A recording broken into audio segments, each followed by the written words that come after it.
Sir, maraming salamat po sa pagkakataon. Sir, anong comment nyo dito sa bagong hakbang ng International Criminal Court or ICC? They're like, ano sir, no? Crowdsourcing witnesses on Facebook. Anong masasabi niyo, sir?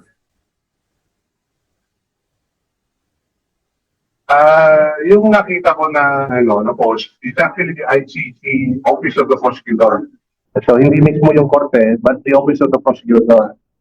Who, for which office, until now, after more than 2 years na i-file yung kaso, are still looking for witnesses. Yun ang nakapagtataka. Kasi nakapagtataka sa akin na abogado dito sa Pilipinas. Kasi hindi ganun yung prosesong legal at judicial process dito sa Pilipinas. Kasi pag example man lang, kung merong isang krimen na nangyari, meron yung tinatawag na case build-up. The law enforcement will come in, they will investigate the case, and then if they find that there is that the incident or the crime was actually committed, and they will be able to pinpoint the probable perpetrators, then they will bring the perpetrators to the prosecutor's office. Magsasampa sila ng kaso. And eventually, if they find probable cause, may kaso may file sa korte. Ibig sabihin, yung may file sa korte na kaso against yung taong pinailan na kaso, yung kaso niya would only be based on what was already built up by the police and by the prosecutor. Kasi yung sa trabaho ng police, factual. Ibig sabihin, maghahanap sila ng ebidensya. Ang trabaho ng prosecutor, they will appreciate yung facts, yung evidence, if it can withstand the case that they will file. Okay? Now, that being the case, once that is filed, yun na yung mga ebidensya na gagamitin ng prosecutor to advance and prosecute the accused.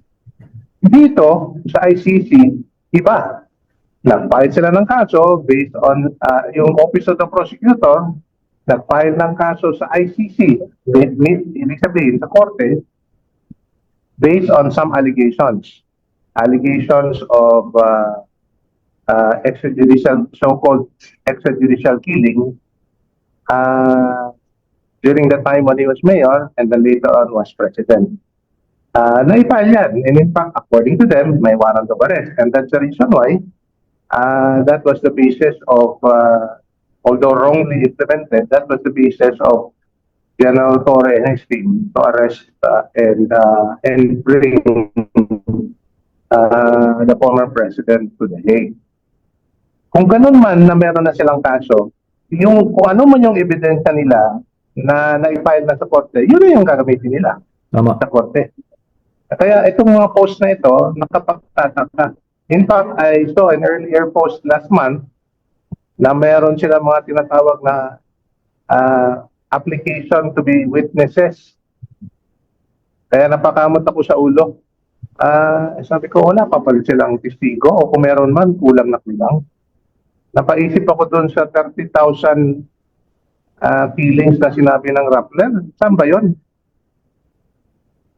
So, attorney, masasabi natin na itong hakbang ng ICC Prosecution Office o Prosecutor's Office, ang meron lang sa kanila kwento, istorya, testigo, wala.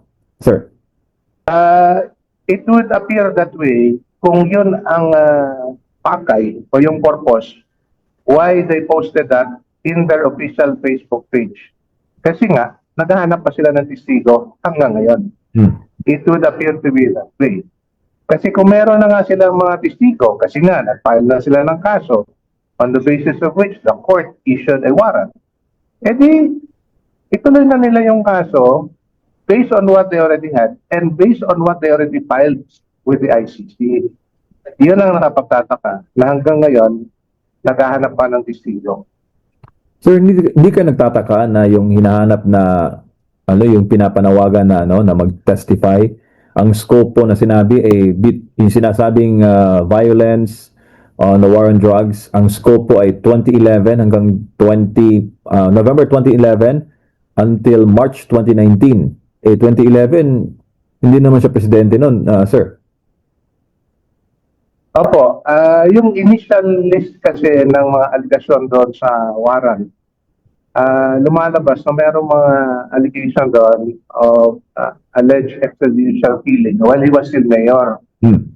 And then there were also allegations when he was president. So I would like to believe that it would span about 9 years.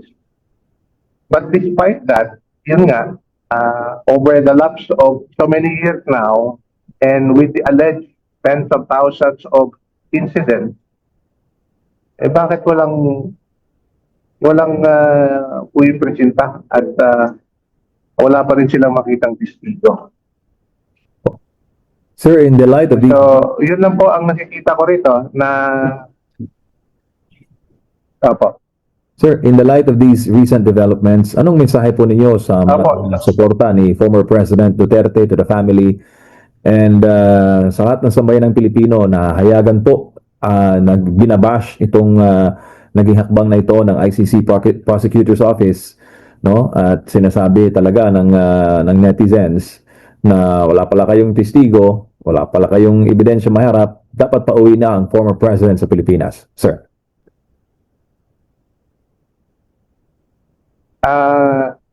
I'd like to put that in context, bago ako manawagan. Unang-una, nakita natin na walang kasiyahan. At sinasabi niya na rin, siya mismo, dalawang bagay ang sinabi ni former President Rodrigo Duterte. Una, he has assumed full legal responsibility kung ano yung ginawa niya, yung panunungkulan niya as president to address drugs and peace and order problem in our country. Maraming natuwa. Okay? Pero, ang sinabi niya na rin na haharapin niya, kung mayroong mang kaso, may file, haharapin niya before a Filipino court tried by a Filipino judge. So, hindi niya inaatrasan yan. My appeal to the public is to continue praying for the former president and to continue to support him hanggang sa dulo. Kasi alam natin na ito yung presidente na kahit na umalis na sa katungkulan bilang presidente ng Pilipinas, malakas pa rin ang suporta, malakas ang kumpiyansa. The trust rating of the president even after he left office is still very high among Filipinos, which just confirm na kung ano yung mga ginawa niya as president, may malaking suporta ng galing mismo sa taong bayan. So, we can do no less but to pray and continue to support the former president. That one day, hopefully sooner, he will be back home in the country, alive, and among the hugs and embrace of his many supporters here in the Philippines. Attorney, maraming salamat po sa inyong panahon, sir, at mabuhay po kayo.